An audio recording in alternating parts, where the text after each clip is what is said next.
Country.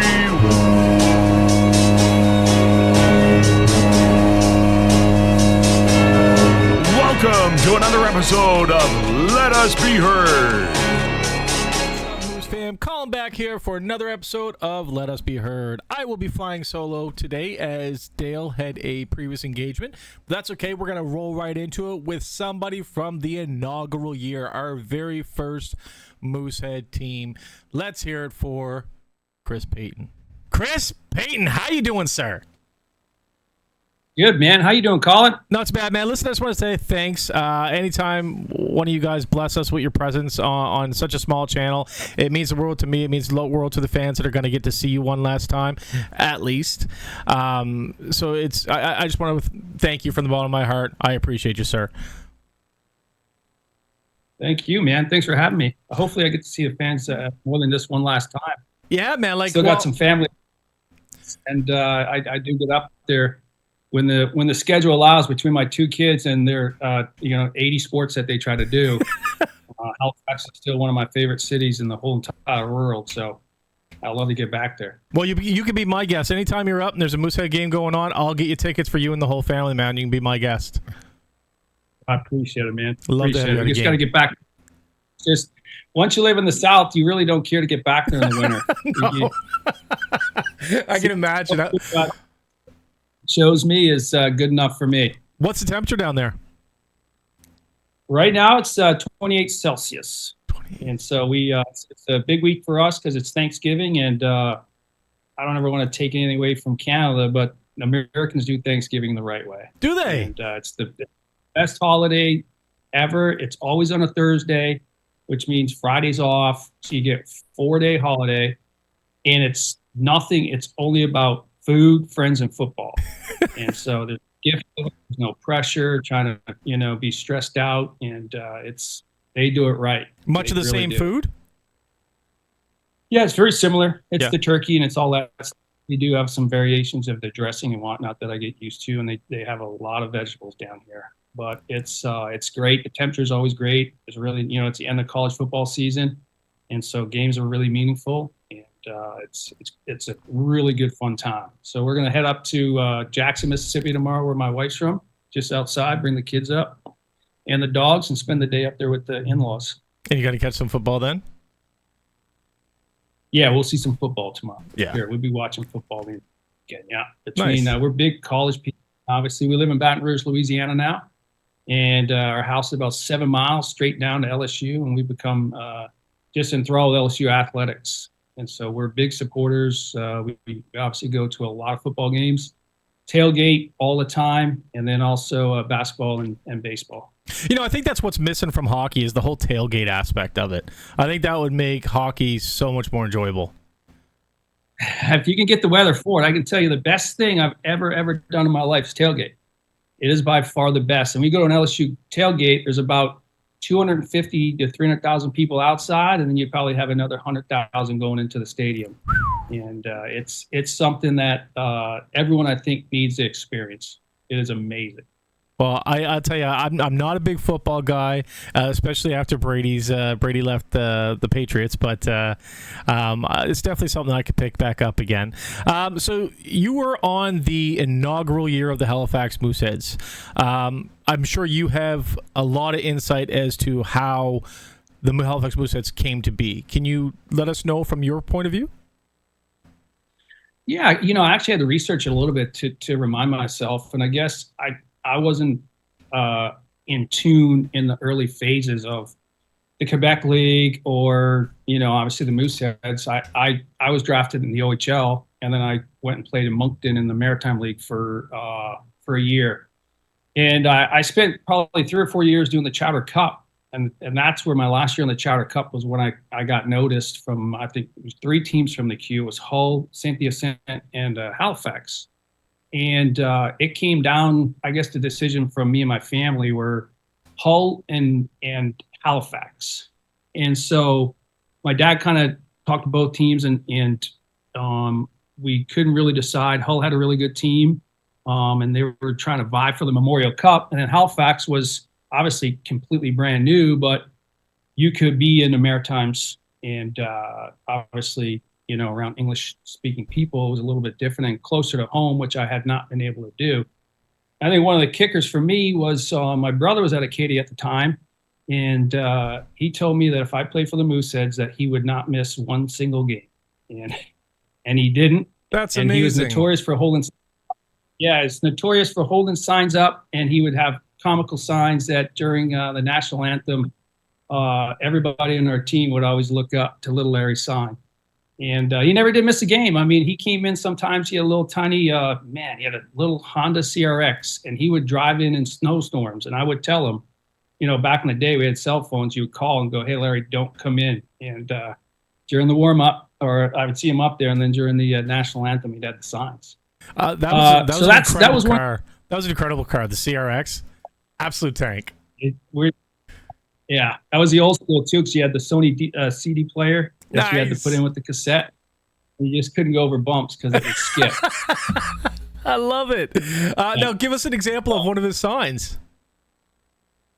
Man, I wish I could remember, and I know he would, but it was, he would obviously talk about a lot about Newfoundland and try to incorporate some of the French stuff in there, or Halifax, or I can't remember, but I remember it was always a treat to look up and kind of smile and see him up there all the time. So that was the main reason that I ended up choosing Halifax. And I think, when I made the choice, we all ended up going to Campbellton, New Brunswick, and that was our training camp. Yep. But in Campbellton, they actually Olympic ice surface, and we stayed in this kind of shitty fly-infested hotel. But we were able to all get there and try to figure each other out, because you think there's a lot of disappointed French players that obviously got picked up in the expansion draft, and now all of a sudden going all the way to the East Coast where they probably never even thought of going. And then you got guys like me and some other guys like Jody Shelley, Chris Angione, Derek Pike, guys like that are all of a sudden excited for an opportunity, which close to our hometown. And so training camp was good. It was interesting. And I think, the Mooseheads did something pretty neat, was that they took 6 of us from the East Coast. And I think it was important for them to have some East Coast flair and to have some fans like commonalities, and not just be an all French team. And I think that was really, really cool. And so, I think one of the first signings was Jody Shelley. And I remember when he came back, I don't know how long the training camp it was, but we were eating, another dinner at this fly-infested hotel, and the word got out that this guy Jody Shelley had signed. And I was like, man, if they sign him, they got to sign me. Because at that point, I love Jody, and we're close friends. But at that point, I was like, this guy could hardly skate. He could not really shoot well, and he couldn't fight. But he had a heart of a lion, and he had that leadership quality that I hadn't seen at that time, because I didn't really know who he was. You're trying to you're trying to figure everybody out. You're trying to figure out who's your competition, who, it's almost like a big, game that you're trying to play a survivor. You're figuring out who do you align with, who do you actually compete against, who do you have to go out there and fight to show the coaches that you're better than that guy. And so at that time, I didn't really know anyone. One of the guys that really stood out back then was Chris Angione from Cape Breton, because he was just a speed demon, and Jody was not. So they had signed Jody, and they signed another guy named Chris Cahoon. And so at that point, I'm like, man, my odds got to be pretty good. And so that's what so we stayed there. And the cool thing was that, we played in around there, and we really didn't know direction they were going to go. And everybody was vying to get back to Halifax, because you're in Campbellton, you're in between Halifax and Montreal. And so the goal was to just be able to get on that bus and go back to Halifax. And luckily I was able to do it. And I remember the turning point for me was we were playing against, we're doing an inter-squad game in Miramichi, New Brunswick. And I talked to my dad the day before, and I said, I'm having a good training camp, and I'm getting good feedback. But I said, I'm coming in as an 18, 19-year-old defenseman. and I don't know exactly where the direction they're going, but I knew at this point there was one other defenseman. I can't remember his name. He was a right-handed guy from New Brunswick. And I felt it came down to me and him. And I told my dad that I had to do something because we're both the same size. We both skated well, and we're both offensive defensemen. And so I said, Dad, I got to go fight tonight. I got to show them that I can do this, and like that they need to pick me. And so I picked a guy who I knew was a gamer, and his name was Steve Mongrain, and he played there too. And we dropped the mitts, and I was able to one punch him. And after that game, they signed me up. Nice, man. Now Steve's one of my good friends all the time. Stevie Mongrain's a great guy, but yeah, at that point after the game, they signed me. And so I always joke that fighting shouldn't be taken out of the game because it definitely helped change my career at that moment. From my mindset anyway, that's what I think. Fighting itself is a form of self-policing that I think is going to lead to more and more injuries. Actually, if you take a look at the Mooseheads' last 3 years since fighting has been talked about being shunned upon and then illegal, we've had more injuries in the past 3 years than in previous years. But you were almost a point per game defenseman, which is quite impressive. How important is it, especially back then when the game was so different, to be that two-way defenseman? I think growing up in Newfoundland, like no one really taught you hockey. Like you either were good at hockey or you weren't good at hockey or you're okay at hockey. Like there was no skill development. And it wasn't against any of the coaches that I had growing up. It was just like you just played the game, and I just I loved hockey. Like everything I did was hockey driven. And someone had asked me like, what made you a good player? And I feel like I had good hockey IQ, and that's it from just playing all the time. I mean, I was a hockey rat, and so I didn't know the difference. I grew up watching John Slaney, who was an offensive defenseman, and he was kind of one of my idols. And then, I was always taught to just go score. And I played forward up until I think Adam A. and my good buddy Warren Norris and Dwayne Norris. Dwayne's got a kid that plays in Ottawa. Well, their dad was my first coach. Oh, and no he way. asked me to go back defense. Yeah, Carl Norris, God rest his soul, but he asked me to go play defense, but he told me at that point, because I was a little upset, and he said, like, you could still score. And so at that point, I kind of looked at myself as a midfielder in soccer, and I want to be a part of the game, a part of the play. And I felt like skating was an asset of mine, and so I would try to beat guys up to join the rush to make the rush to make it a 3-on-2 or 4-on-3. And so the Quebec League really, was a league that was revolved around scoring. And so we're not really held back, which was fun, and it made it enjoyable. And so I just try to take advantage of it, try to take advantage of the opportunity I had and the game that I played. Being, only 5'11", I definitely had to use my speed and my hockey IQ. And I'm sure at sometimes with the fans can attest, I probably was up the ice a little too much more than I needed to be at times. It's funny. If I think of the past few years in Moose Country, typically and before Moose Country was a thing to me, before I went to every game, I always thought I liked the dangles and the fancy forwards and even goalies. But I find myself every year, I'm liking my favorite player is always a defenseman. And I think I think there's a subtlety to defense that the crowd really won't pick up on. Like your novice fan won't pick up on. The back check that that saves a goal or saves a shot. The fact that you're a good defenseman can keep his goalie fresh by not allowing him to take so many shots. I really like the art form to defense, and if you can put it in the back of the net as well, like that's just a cherry on top, bud. I agree. It's a bonus, and you see how much these defensemen are making here now in the NHL, especially the ones that can make that first pass, which is so crucial. Oh man, the lead pass. Yeah, because it was, and the game's changed, right? It's more about having the puck now, where at times I felt like it was like if you didn't have the puck, you could mess up. And I had coaches that, were trying to, just put it off the glass and out. Where, the game's changed now is the more time you have the puck, the more opportunity you have to score. Yeah, 100%. And so, I think the art of the defenseman now that can really play the game and skate and really have that vision and make the first pass. I think the NHL's, they're paying those guys now. Yeah. And that's, I think they definitely, I wouldn't say that it was a big shining light when I was coming up through, because, I had Tom Reddy with Team Canada told me that I can make this guy better. I can't make you bigger. And that was the mindset of it. Yeah. And again, you would say, is it frustrating now because today's game would be more my style?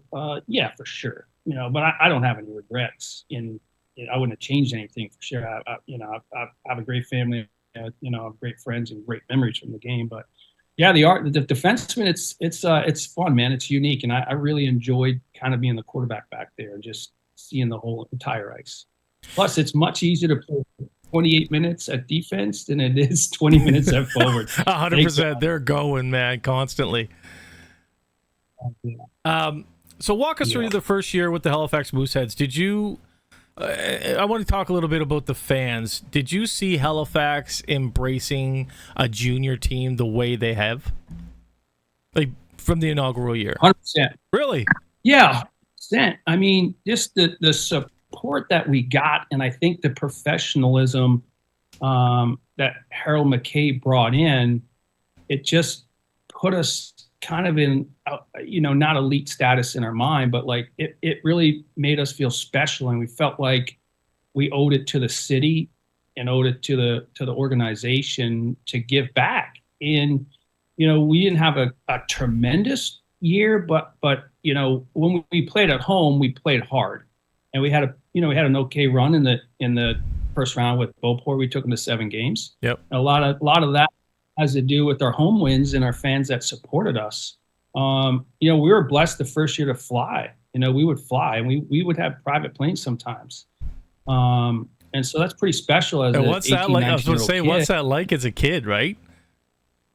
And you're kind of in awe because you're riding the bus all over Ontario, and then you get on a plane, and so it was cool, man. It was really cool, and I think the attendance that we got early on, showed the city that they were going to support a team there, regardless of how we if we won or lost. Like as long as we were out there working hard, and I think they were looking for a team.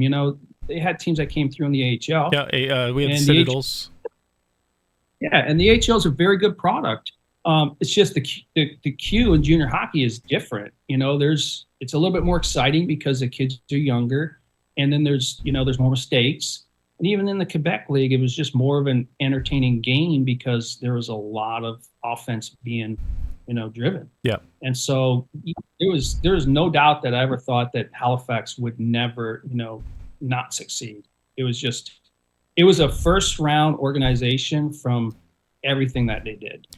Everything from the logo that they created, it's such a cool logo that you knew this organization was going to be special. Did you see the new logo?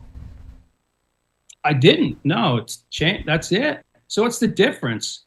Am I seeing something different? So this is more this is more real looking. Looks like a real moose. Okay. Whereas this a little bit more cartoony. So I get it. The Mooseheads Brewery is no longer affiliated to the Halifax Mooseheads. Change it. Yeah, okay, and that's the. So I believe that's what the reason is. Don't quote me, but I believe that's the reason.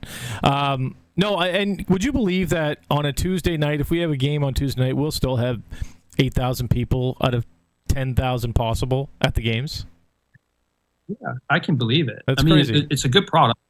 Yeah, and they do good things for the community too. We were heavily involved in the community. We visited children's hospitals. We would do a lot of signings. So they put us in situations where the fans, we're available to the fans. Yep. And they were even available to them sometimes when we go to the Palace or JJ's back in the day. The Palace.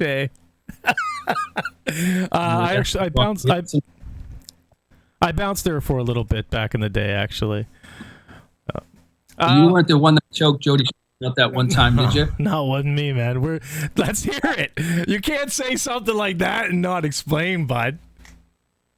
Well, me and Jody were notorious for going out. We just enjoyed ourselves, and we were actually not doing school, and we had already graduated high school, so we were just enjoying ourselves. And I lived in Cole Harbor. I was the one that had the car, and I guess as an overager, I was making $350, and Jody was still making $50. So I was the guy that was on the hook for it. And our parents got along real well.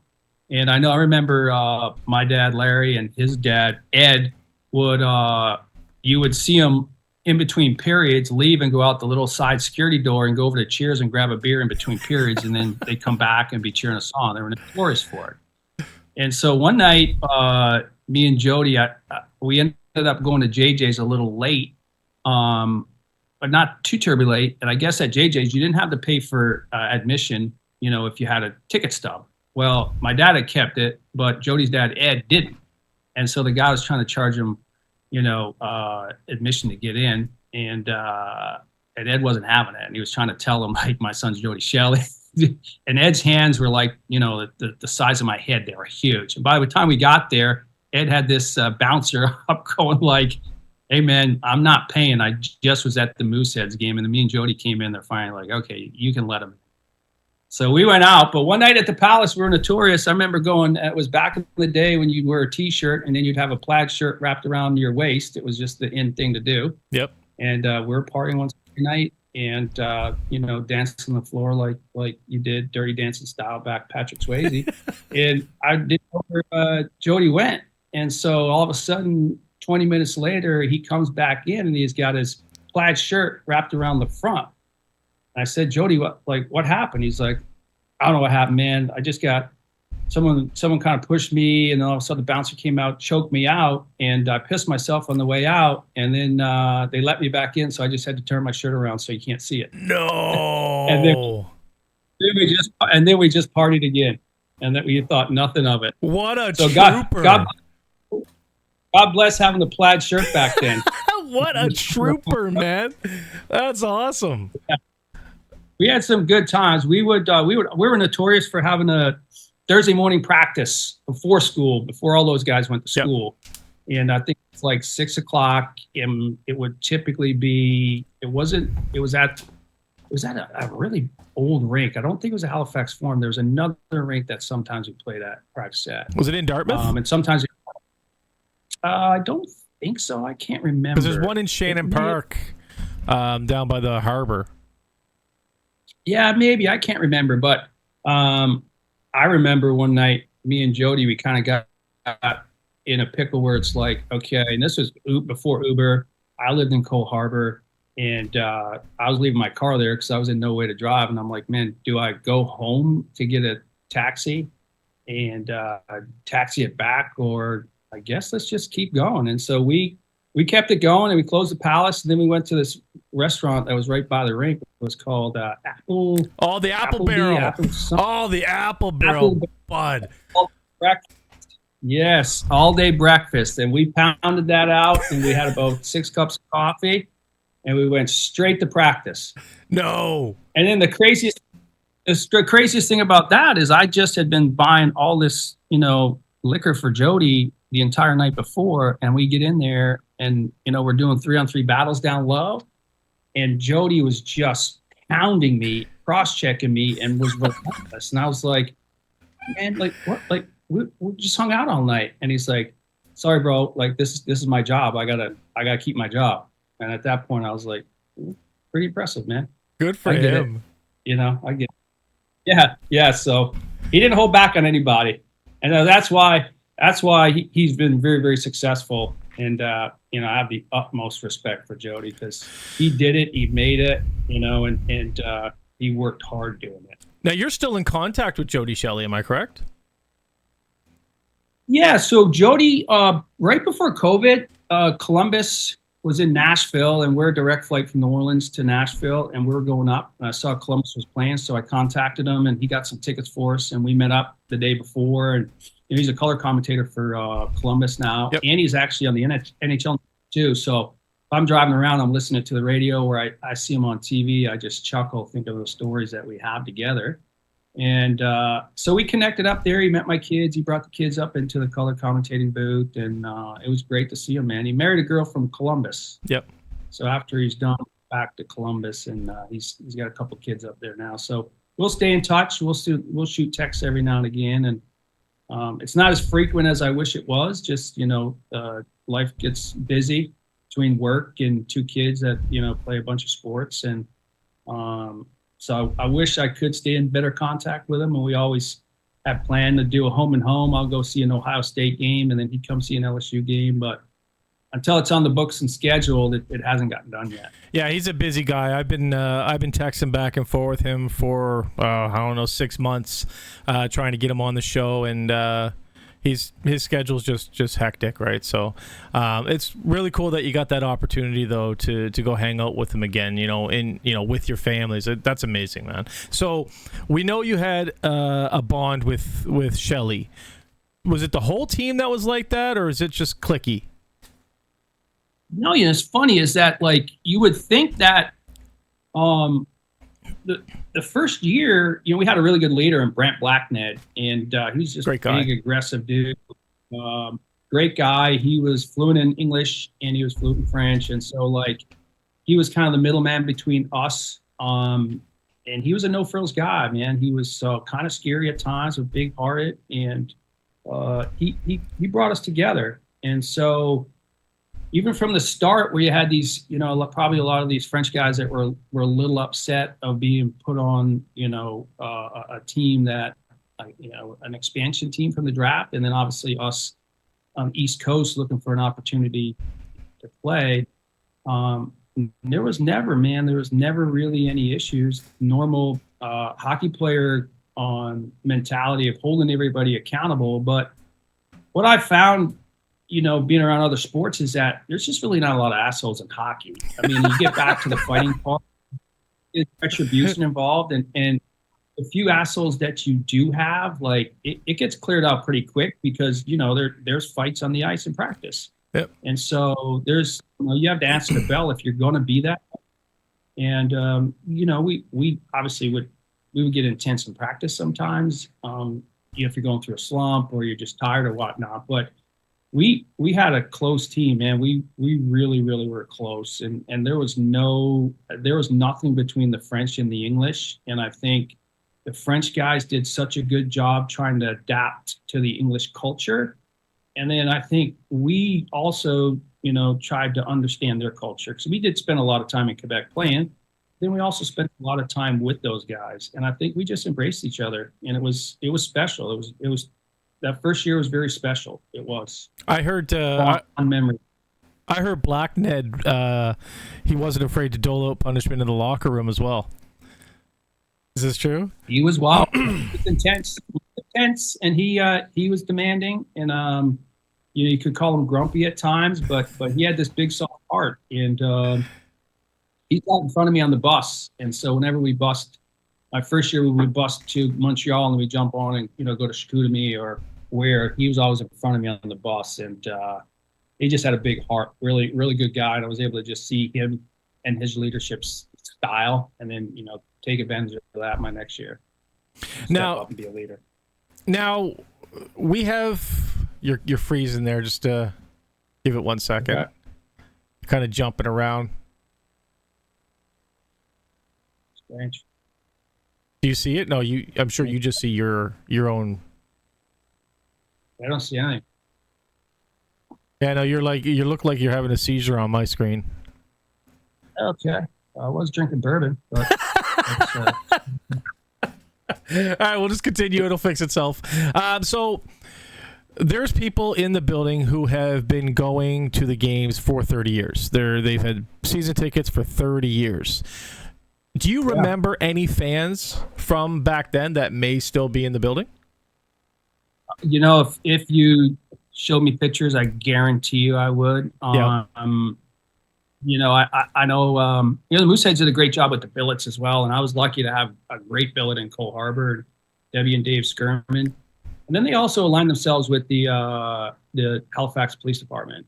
And so I had a guy named Billy Smith and he had a great family, wife and 3 kids. And so we were able to, you know, have somebody that we could talk to if we were having any issues or obviously got in any trouble. And then the billets were amazing. Like I was just really, really blessed to have Debbie and Dave. We became very close. We still talk all the time on Facebook. I follow that's their amazing. kids. They follow. They came to my brother's wedding back in the day. But I would think that if I went back, I would recognize a lot of them. Yeah. I have a pretty good memory to see them. Like I could, but to come off the top of my head, I probably can't remember anybody right now. And I apologize if I. No, if I you can't. won't be offending anybody. Perfect. There we go. Yeah, when you see this on Facebook, you're like, oh my God, I look like I'm having a seizure. That's just the bourbon. That's the bourbon? Yeah. So is that the drink down in Nolans? Yeah. So it's you know, when I left home, I was a Scotch drinker. You know, rum, obviously, being from Newfoundland, but Scotch was the sipping one, the fancy one. And when you come down south, it's bourbon central down here, and it took a little while to get the transition. And now I call myself a bourbon connoisseur or a bourbon whore, both. And I have a pretty good collection. And my brother turned 50 last year. I surprised him, and my dad. We took a bourbon trip. We visited 13 distilleries in 3.5 days, and so I got them hooked on bourbon. Did you say 13 distilleries in 3.5 days? Yeah, it was almost like the Amazing Race. Yeah, we were going. We went hard, and we had a blast. And so they're all into bourbon now. And the cool thing about it is that some of the high end bourbons that we cannot get down here unless we get it off market, they're available in Nova Scotia. Oh, no way. And so yeah, so it's really cool. My brother will go in there and he'll go like, "Yeah, I just got 2 bottles of Eagle Rare," and I'm like, "Are you serious?" Is your brother still here? Yeah, so my brother's an RCMP, he's a Mountie, and he lives in Waverly. And then my dad moved up, and he lives in Fall River. They live like 12 minutes from each other. Wow, that's crazy. So is he the Cole Harbour detachment? No, I don't think he's in Cole Harbour. No, I think he works a lot from home since it was. No, he's downtown. He's like big guy. Oh, okay. So he's in the head office there. Yeah, I guess you would call him like a suit, maybe not. Maybe he may not like brass, that. maybe the brass. Yeah, he's maybe the brass. He's the brass. He's the brass. So was there a team back then that you just hated playing? It's like in their burn, it's just the worst boards, the worst team, the cockiest guys.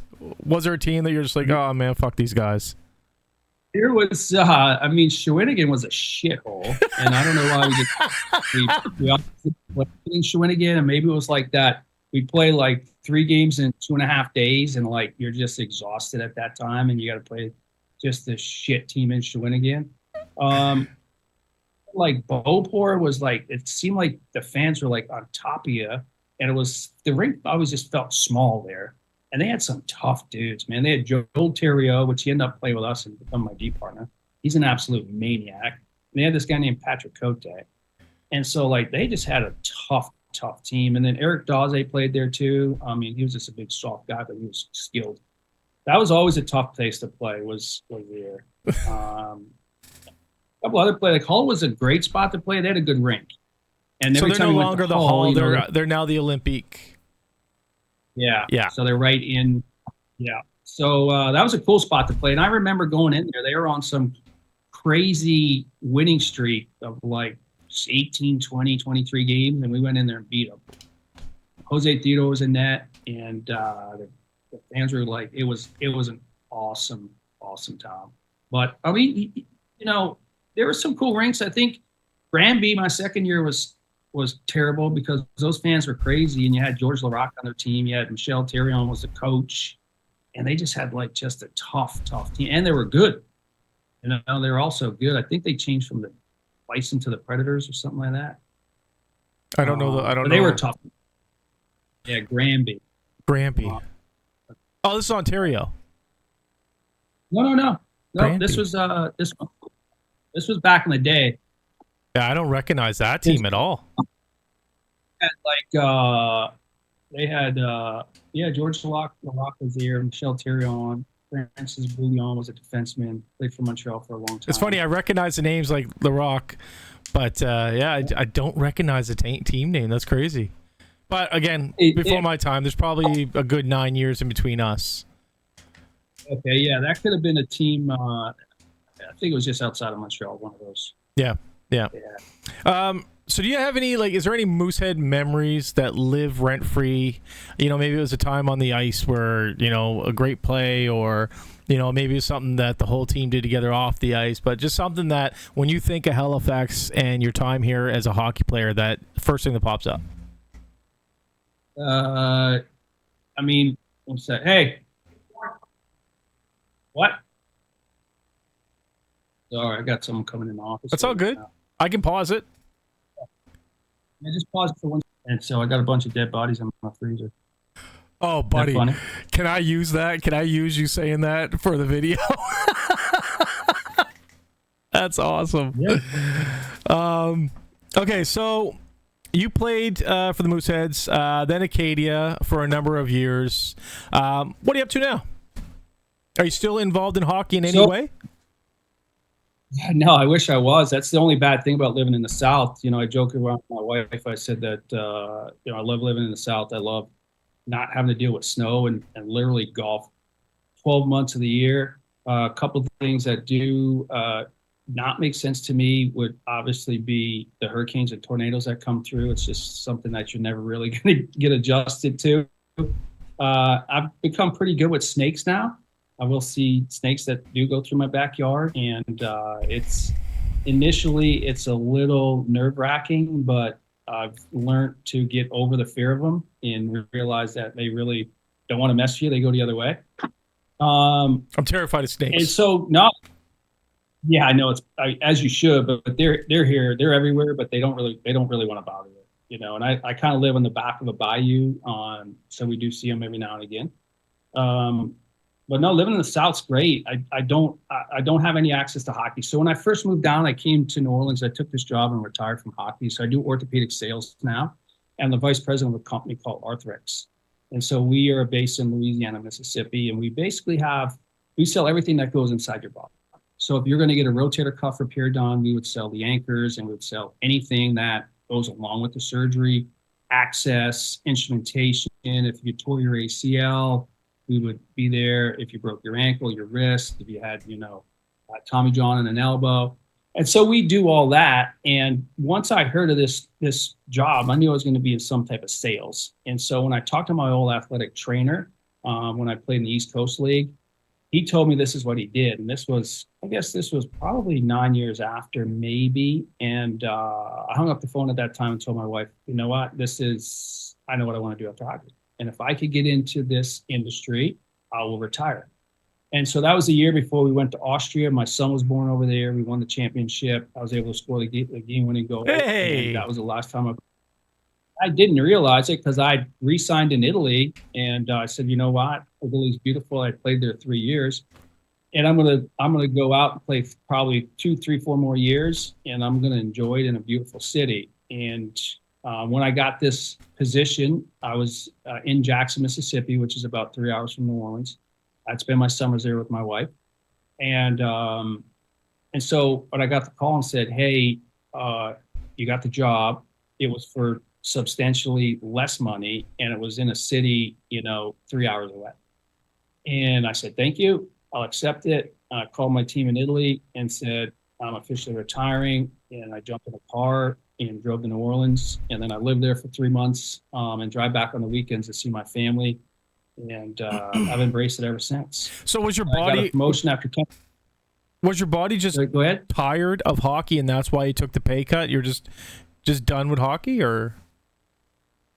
No, it's funny. I wasn't done at all. Like I still was in great shape, and I took care of myself. And Europe was a great place to finish your career, bigger ice surface, like less games. And I absolutely loved living in Europe. I loved everything about it.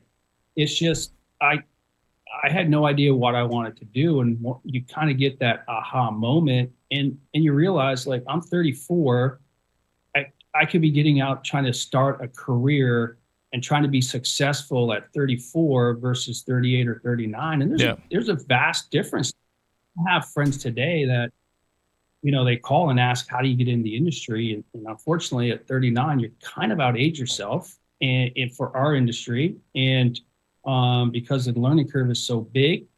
Then I also have friends that hung on too long, and then they're selling photocopying machines for 40 grand and no one knows who they are. Yeah. And so I found something I got to do that puts me in a financial successful situation, but I love getting up every day, and it's super competitive, and it reminds me a lot of playing hockey, and it reminds me it's a very competitive, testosterone-filled environment.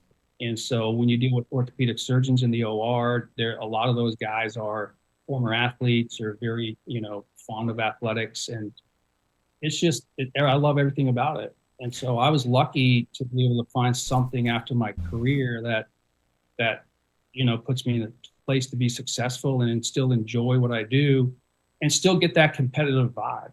It's funny. If I had to go I just couldn't do it. It's funny, you're the top guy there, and you have a sales team and such, and your office literally looks like a coach's office. Really, isn't it funny? And I probably don't even know. I got golf clubs in the back that if I'm ever on I talk a lot on the phone. I like, a lot on the phone, and that helps me stay focused when I can swing. I'm blessed to have a good owner that has provided us with a very nice office that's very locker room-esque. We have a golf simulator outside my office. No way. We got ping pong board out there. We got PS5. We got about 13 TVs in there. What? Where do I send my resume, bud? We also got a freezer full of dead body parts if you ever needed to come to a lab to practice that. It's always when I'm in and I'm like, hey, just open that fridge and grab that foot out there. I'll take the PS5. You keep the dead bodies, man. I'm just not into that. Yeah. All right, I got one more for you, just to wrap it up. Is there anything you'd like to say to the Mooseheads organization, to the fans, players past and future, present, for your time in the league? Any type of advice you would give to newer players or to the fans? The spotlight is on you, man. Whatever you'd like to say, on you. I'll take a quick sip of bourbon, right? You got to take the sip of bourbon first, right? First of all, I'd like to thank the city. Halifax is probably my favorite city in the world. And wow. I had always thought that I was there. That was the goal of it. And obviously I met a Southern girl. The plan was still to live there, but the job opportunity was here in Louisiana. And so I chased the job, and I'm granted the fortitude to be able to still go back and visit my family and then visit friends down in Acadia when I go down there and old teammates. So I'm blessed to be able to have lived in Nova Scotia and specifically in Halifax. So I thank the team too. Thank, I guess, back in the day, Harold McKay for having the vision of bringing a team to the Maritimes and investing in it, which I know is obviously financially tough, and then having to sell that vision to the Quebec League, thinking like, why would we go all the way out there? And it has changed so much for every hockey player on the East Coast because we just didn't get noticed. Yep. And every nook and cranny doors for guys that I guarantee you that there's a lot of guys in Atlantic Canada and specifically Newfoundland, they're probably better than me. They just didn't get an opportunity. And so that's opened the opportunity. And I guess the fans, keep doing what you're doing. I mean, you guys are the best fans in the world. You're very, very supportive.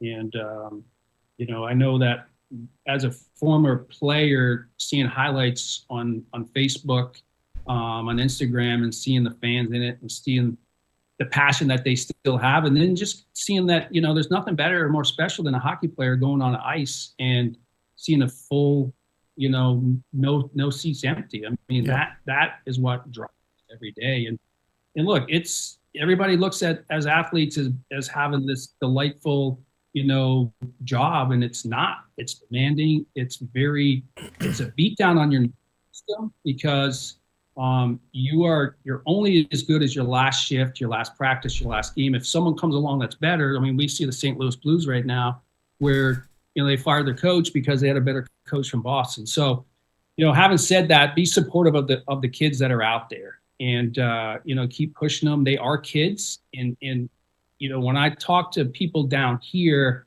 and say that these kids move away from home at 15 and 16 years old and move halfway across Canada and live with a family and go to a different school that's sometimes not the same speaking, they're in amazement. They can't even fathom the idea. And so hockey's a different sport. And, it's just, to me, it's the best sport out there. And so embrace it, embrace the kids because it's not like they're not trying. Yeah. And then to the players, enjoy everything you can because there's an expiration date on this. And it comes sooner rather than later than some, but you're trying to prolong it as long as you can.